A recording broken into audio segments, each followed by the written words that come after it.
Welcome to another episode of Whitetail Rendezvous, coming to you 6 days a week as we interview whitetail experts and hear their traditions and personal stories of the hunt. Learn more about the latest gear, discover proven tips, and the latest strategies so you can make your next hunt a success. Now, here's your host, Bruce Hutchin. Whitetail Rendezvous is pleased to announce a partnership with GoHunt.com. Who's GoHunt.com? Well, if you're a DIY hunter, you need the information at GoHunt.com/insider. Why? Because it provides 4,200 profiles, every unit, every species, and every season. Furthermore, they give in-depth analysis, interactive maps, unit access, and seasonal trends. Draws are very important, and they give you the most accurate information in the business. All this is available when you go to GoHunt.com/insider.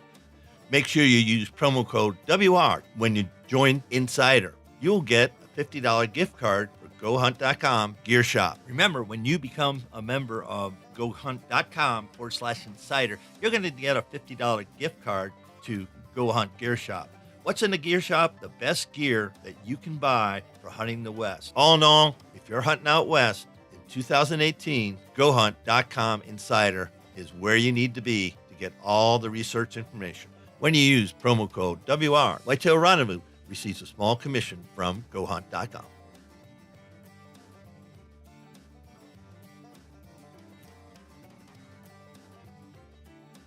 Hey, folks, we got a new sponsor. It's called Buckwild Coffee. What's so special about Buckwild Coffee? Well, a gazillion people go to Starbucks every day and drink coffee. Well, why shouldn't Buckwild Coffee offer you light, medium, or dark roast with free shipping? All you have to do is go to whitetailrendezvous.com, go to shop, and order your coffee, and I'll ship it out for free. Hey, thanks so much for visiting Buckwild Coffee. The best brew in the West, the best brew around the campfire, the best brew in the hunting shack, the best brew anywhere. Buckwild Coffee. Get yours today.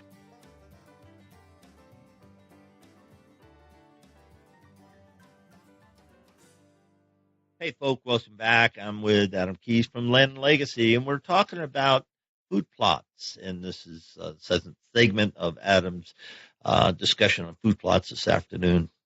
And Adam, the topic for the next 30 minutes or so is you got to give them grow. You got to grow what the deer want, not what you think they want, not what the TV, all-star or not what the people are telling you to buy. Well, the marketing people, I was stumbling over my words, but it's the greatest thing in the world, and we all fall for marketing. A huge buck, gorgeous green field, and you got to have X. If you have X in this bottle, if you put this on your thing, or if you plant with Y, you're gonna have Booners, out the network. I'll guarantee you, if there's no sperm, there's no studs in the forest that have 180 class genes, you're gonna have it. That's right. I'll add to that. You got to give them what they want, but you also got to give them what they need, and then you got to give them what you can provide them. If they need carbs and you don't have any open ground, as far as you can't give them corn or you can't give them soybean. So we'll digest this, I guess, the best we can. From you got to give them what they want, you got to give them what they need. And as we talked pre-recording, I think one of the biggest things we see with our Land & Legacy consulting business is looking at something and going, okay, when we look at food plots, 9 times out of 10, we're planting food plots because we want to have more hunting success. We want to be able to at least attract more deer on the property. Maybe we're not hunting over it, but we know that there's more deer in the area because that food plot's there. 9 times out of 10, that's why we're planting food plots. It's just so we can increase our hunting success. Now, when it comes to gotta give them what they want, let's look at it and say, okay, what do they want? What do they need? And when we look at what's in the neighborhood, that's one of the biggest things. One of the properties I hunt is a working cattle farm, and there is alfalfa fields. I don't know how many acres, lots and lots and lots and lots of acres devoted to alfalfa because the farmer bales it for hay. So it's food for the cows, but it's also a great legume. So it's great forage for for the deer. But if I was to plant a clover food plot, which is right there, providing the same thing as providing protein, I'm not going to have very good success hunting that because they have 200 plus acres of alfalfa that they can go eat on. And so coming in that little clover patch isn't doing them any good. So look at what's lacking in the neighborhood as far as what the deer need, and then try to fill that void. Don't look at it of, well, this is just what I'm going to plant, and let's hope that it's fantastic and expect to see the same food plot that you see on the bag and the same buck standing in it that you see on the bag. Because that just doesn't work. And as we said before, it might work. I better put a comment in. It might work. It might work. It might work. That's my disclaimer. It might work. But you think about things, and July comes and everything's growing. The deer are out there. Their coats are slick and they're looking good. And the fawns are rumping and stomping, and some bucks are starting to, grow out, and you're getting some, what's coming along, and you're starting to dream about your hit list, and August comes, and then all of a sudden something changes. And in your opinion, what changes? Is that magic time all of a sudden, where'd all the deer go, sort of, kind of? Well, I think I know where you're going with this because we talked about it a little bit, but for me, in the Ozark Mountains of southern Missouri, notorious, just as the sun comes up every morning, the same thing happens almost every single year, I guess I should say, and clarify that every single year, early fall, deer vanish from the alfalfa fields or the food plots, or they just vanish in their normal summer patterns. Where do they go? Almost always it's because the acorns started dropping, and white oaks and the red oaks have started dropping. Traditionally, it's the white oaks first, and that's as we said, you can have the best food plot in the world, the best food plot in the neighborhood, but when the acorns start falling, there's a good chance they're going to start eating acorns. So that's one of those things that you just can't outcompete. And why did the deer know there's more nutrition, the protein content and all the protein? How did they know that? Is mama taught them to do that, or how does that work? Because they know it.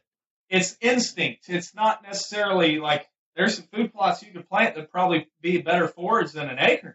But the thing about it is with an acorn is they've been doing it from the creation of a deer is they've been eating acorns. And so regardless, you can't take that instinct out of them, that natural, that wild animal out of them and say, okay, because if you do, if you were successful in getting deer to stop eating acorns, what's the difference between them and a cow? There really isn't much. You've domesticated them.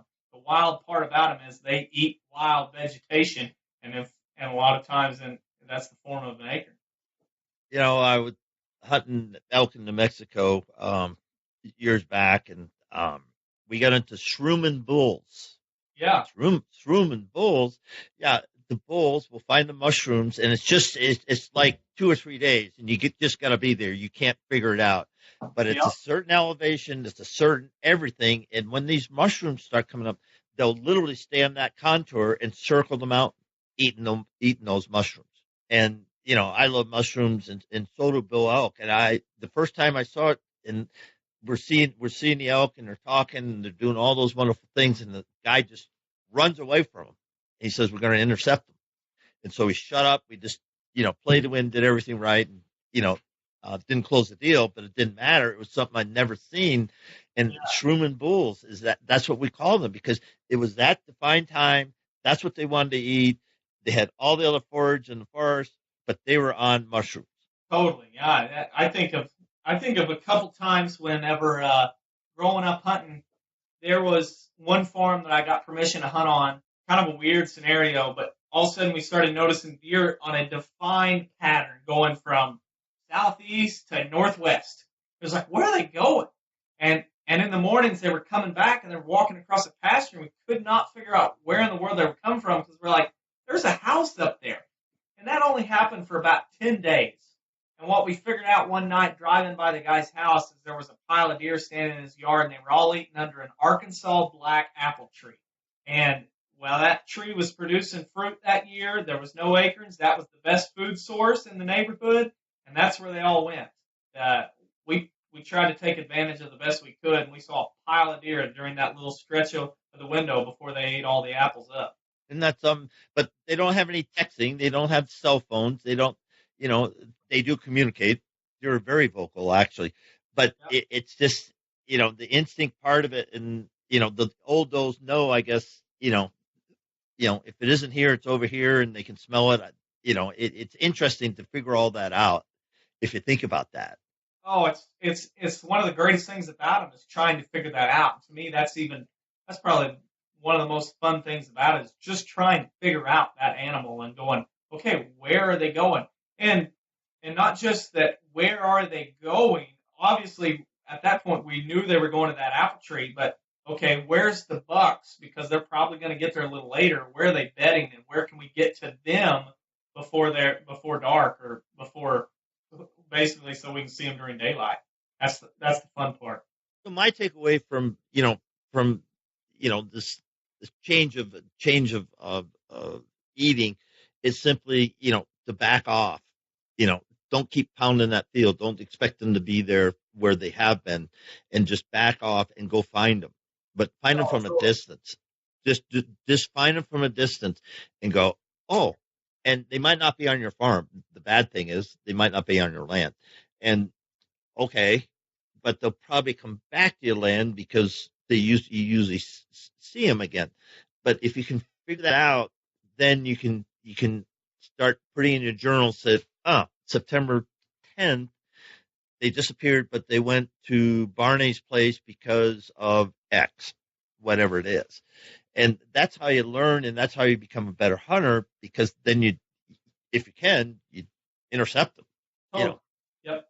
And I think that goes into the strategy of food plots of trying to figure out what to plant that's going to be the most successful thing for you. And here in timber country, you look at it and go, okay, there's not a whole lot of corn or spilled grain during the winter, during those cold hunts, November through January, during hunting season, where, okay, by that point, most of the acorns are ate up. There's not as many of them, and you need a much better food source. So probably the most success we're going to have hunting will be a late season food plot. So that may be in the form of, and we always preach planting diversity and trying to replicate nature, but you can plant diversity but still have standing soybeans or standing corn. You just add those other things with it.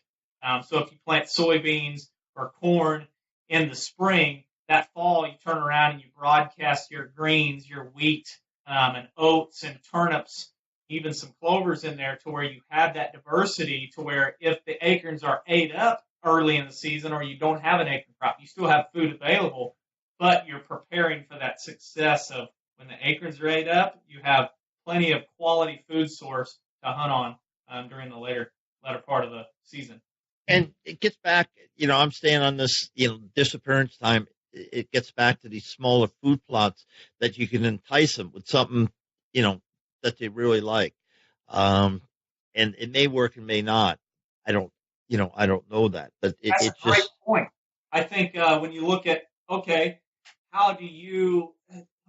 what are they going to do? We know they're going to feed during the night and they're going to bed down during the day, typically. So how do we know where they're going to bed down and where they're going to feed? Well, if you have a woodlot that's got great acorns scattered through it, and that's the time of year to where they're eating acorns, is, okay, I know they're going there, but I know they're bedding here. How about we place a little kill plot, a little transition plot in between the two, probably closer to the bedding area. That way I can slip in and hunt that as they're working their way to the big chunk of timber where all the acorns are at.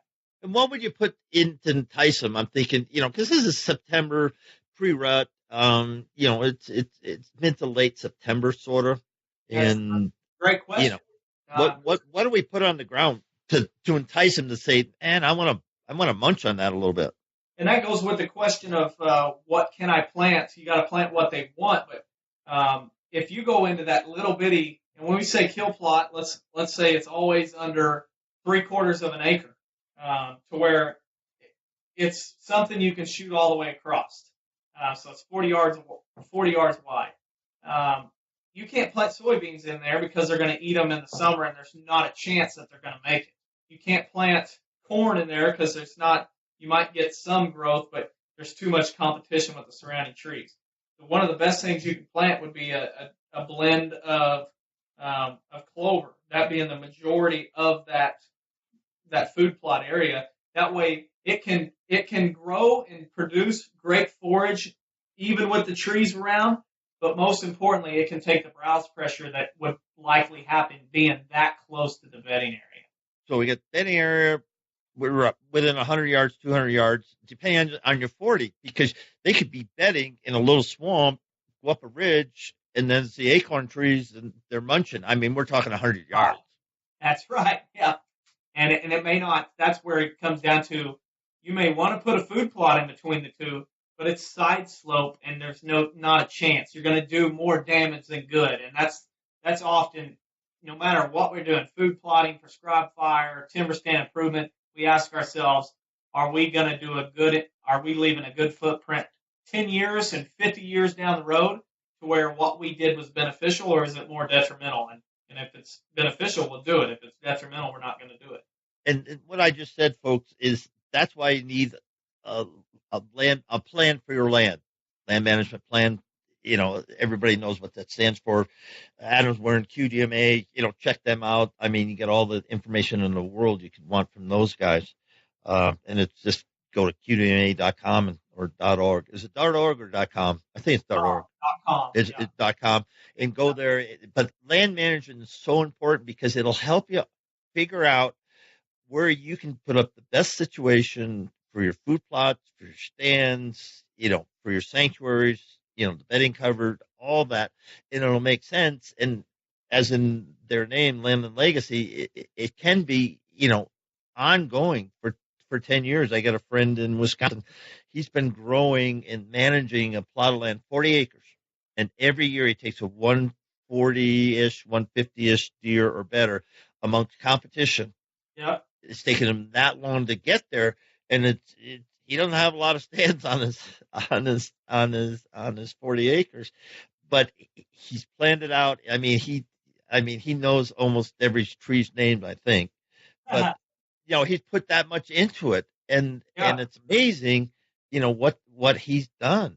And it's just because he started off, he said, how am I going to compete here along the Mississippi River, Trumbull County, Buffalo County, area, good bucks, good genes, everything was there. But, like I used to do, hey, it's a legal buck, boom, let's go to the bar, let's go to the bar. When I was in college and growing up, I mean, it was deer hunting has changed because it was a tradition. Why? There was 10 to 20 people hunting in our group. We meet at the farmhouse and, okay, you go here. There'd be a guy just like hunting in Europe. There's a hunt master and he says, you go here, you go here, you go here, you're going to drive. And then, this is what we're going to do. And we'll see everybody in about an hour back at the barn. And that's what you did. And boom, boom, boom, boom, boom. You killed 2 deer or 5 deer or 10 deer. It didn't really matter because we ate them. That's right. We ate them and made jackets and all sorts of good stuff with them. Oh, I kind of miss those days, to be honest with you, of hunting in deer camp. Yeah, I was talking to somebody the other day, and I can just remember the barn, and you'd pull up, and then they'd have lights and stuff, and these big plank tables, and there'd always be something for the morning, and then when you come back in, it'd be lunchtime, and there'd be lunch, and then you'd hang the deer, then you come back, and then we take care of the deer before start playing cards or having a beer or whatever. And then you'd have a feast. I mean, you'd have, whatever, and there'd be 10 or 20 people, kids and women and, and the old guys, the elders, which I am now, they're telling stories. Well, I remember, Jimmy Jones, man, he missed that buck back in 06 and they start telling stories. Oh, I love it. It's just the stories. And folks, I'm a little off food plots, but, I just kicked into, hunting is a tradition and it's the stories and it's the fellowship and, it's all those types of things that, the non-hunters don't get. And if you listen to this, if you don't hunt, get around somebody that has hunted and their whole family has hunted, and just listen to the stories. Because Totally. killing doesn't take long. It takes me about 3 pounds of pressure to pull the trigger, and the bullet's gone, and it's over in less than a second. That's right. When you think about it, too, how do you talked about anti-hunters or non-hunters. Look at it from a standpoint. I try to ask myself this question of going, what's the best chance we have at getting them into the outdoors? Is it going to be by saying, hey, you want to come deer hunting because you want to try and kill this really big deer? Or is it going to be, hey, you ought to come to deer camp. We're going to fry up a bunch of this food. We're going to hang out. We're going to play some cards. We're going to have a lot of laughs. And then we may get up and go hunting. We may not go hunting. If we kill something, we know we're going to eat it. I think that's going to be the better way to get them in the outdoors than saying, hey, you need to start this because you want to have the biggest buck on the wall. Yeah. And, I showed you that picture earlier, on the Rogers farm along the Buffalo River. It'll be my 52nd year this fall. That's awesome.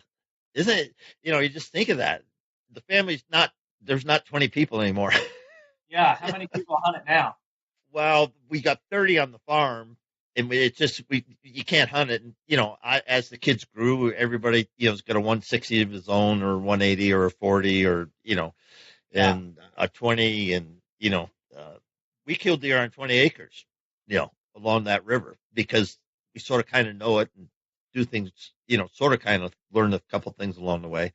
We got one stand, and, if you do it right, you can kill deer. We got one behind the storage sheds, and every year somebody will go in there and kill a buck and a doe on opening day. Why? Because it's a bull. I mean, this thing is 200 yards off a highway behind storage sheds, and it's just a bull. There's plenty of thermal cover with a stand of pines, and there's oaks, and it's a bull with just grasses growing in. So a la bedding area, right? Sanctuary, right? So we got a ground blind in there. We take a kid in there, drop him in there. Every opening weekend, either Saturday or Sunday, you just got to sit it through. You will kill a deer in there, consecutively. I mean, it's surrounded by houses. It's in the county, but there's houses there and stuff. It's just amazing. It's just amazing. When you start thinking, that's 20 acres. Yeah. That's one of the biggest misconceptions is you got to have big land to kill big deer. But, man, you have the right 20 or even the right 5 or 6 acres. Heck yeah. Right, you can kill good deer. And, it's the family's land, so we can hunt it, but there's people right up on the ridge. They're listening to us banging away. Oh, yeah. It's just funny. So, but let's get back to, you got to give whitetails what they want when they want it. And that's the other thing. And we talked about this, and I know a lot of people like to feed deer, but deer are ruminates, and so, they eat a specific thing, and more about this, the biology of it. But when they break down, browse is what they winter on. And, in Wisconsin, some of the deer yards were notorious before the wolves came in. Huge, huge acreage. And you can see the browse line where they go up, they couldn't get any higher. And they get this deer yard so they could just lay there and move around and feast. And that's all they had. I mean, there wasn't anything else. Now, with supplemental feeding, everything, it changes. But tell us about the pros and the cons of supplemental feeding, for deer during the wintertime. So during the wintertime, as you mentioned, being ruminants, as they're eating different things, they're building up bacteria to where they can basically break down their food. And if you go out in an area to where deer have not consumed any corn, and you just start dumping corn on the ground and they start eating it, they haven't built up the bacteria in their gut to break it down. So basically, you're going to end up killing them because they can't break down that food. And they have a belly full of corn and they die of starvation, basically. So that's definitely something you need to look out for. That's why we preach so much about land management, habitat improvement. Is hopefully you can do some things on your farm to where you don't have to rely on the bag of corn. You can know that they're getting quite a bit of food in the work that you've done. And sometimes it's just as, and a lot of times it's just as simple as going out with a chainsaw and cutting down some trees that aren't going to have any income in the future. So you're cutting species that are just softwoods and they're never going to make a valuable log. And you're cutting that tree down, and now you're taking the canopy of that tree and you're making to where there's all this forage available, or forage up high, 100 foot in the air, and then you're bringing it back down to where a deer can reach it. And that's in the form of young growth and young forest regeneration. And so a lot of times that's what we do in TSI projects is go in and cut the trees that aren't ever going to make any value and know that what comes back, whether it's that tree sprouting or it's all the weeds and other forbs and things that are growing around it because you open up the canopy and let sunlight hit the forest floor. So in the real estate side of it, I'm a real estate agent as well. As you look at the farms that look ugly because there was a logging operation that went on, and you're thinking, man, it's ugly. There's so much growing. There's so much underbrush. But that's where all the food, that's where all your native food is in that native vegetation. So food plots aren't as important in on those farms as it could be in a farm that's got wide open park setting where you can see 200 foot or 200 yards through the timber. And with that, folks, we're gonna close up on, you got to grow what they want and have it there when they want it. And that's what we're going to talk about. Great segue. Whoa, did I do that smoothly? So the next segment, we're gonna talk about, having food Jan 1 through December 31st consistently. That's right. But you got to give them what they want, when they want it, and what they need. Deer know what they need. You just got to help them find it. So with that, Adam, how do people get in touch with you? Should they want to reach out and have a discussion? Check us out on landandlegacy.tv. You can shoot us a message on there and an email, or check us out on Facebook and Instagram at Land and Legacy. That's with the hand sign. And you can shoot us a message there. We'll get back to you as soon as we can. And with that, we're going to step up on the last closing section, Food Plot 365.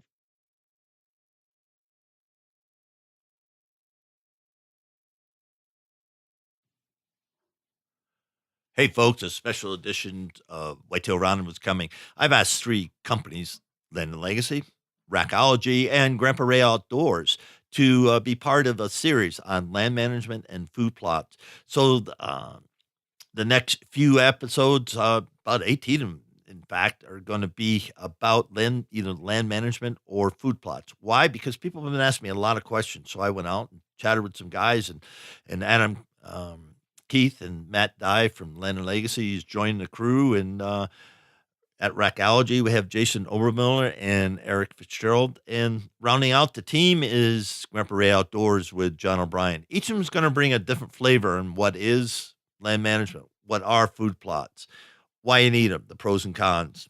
So listen up to the next series, and I sure hope you like them.